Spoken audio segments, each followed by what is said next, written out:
Someone asks if they can come over. And before you even answer, something tightens.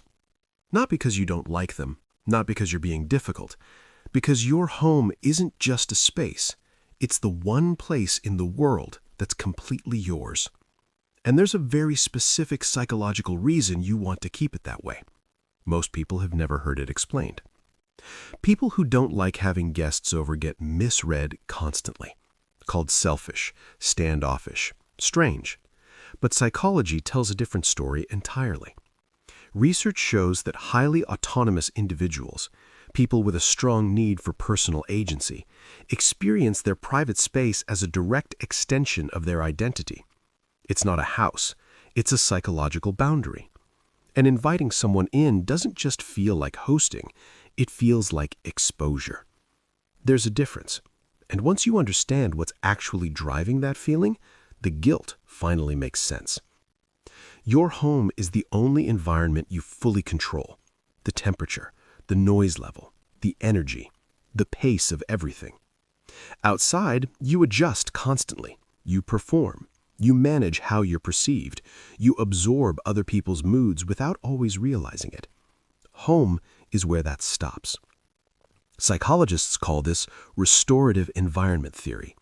Certain spaces allow the nervous system to fully decompress because they carry zero social demand. The moment a guest enters that space, the social demand follows. And for people wired this way, that's not a minor inconvenience. That's the one sanctuary they had, gone. But here's what nobody talks about: the guilt.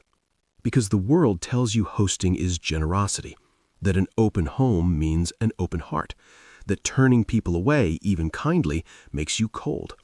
So you say yes when you mean no. You clean, prepare, perform, and spend the entire visit waiting for it to end. Then spend the day after recovering from an evening that was supposed to be social. That's not selfishness. That's boundary environment conflict, when the pressure to perform hospitality directly violates your need for psychological safety. If you've felt that tension your whole life and carried quiet shame about it, now you know why. People who guard their space aren't cold, they're self-aware. They know the difference between being physically present with someone and actually being able to give them something real, between showing up exhausted and showing up whole. Research and environmental psychology consistently shows that people who maintain strong boundaries around personal space report lower cortisol levels, better sleep quality, and significantly higher emotional resilience. Protecting your space isn't avoidance, it's maintenance. You've spent years apologizing for something that was never a flaw, feeling guilty for needing quiet, for wanting your home to stay yours, for knowing, even if you couldn't explain it, that some spaces need to stay sacred. That's not something to fix. That's your nervous system telling you exactly what it needs to keep functioning. You were never the problem. You just understood something most people don't, that you can't pour from an empty space.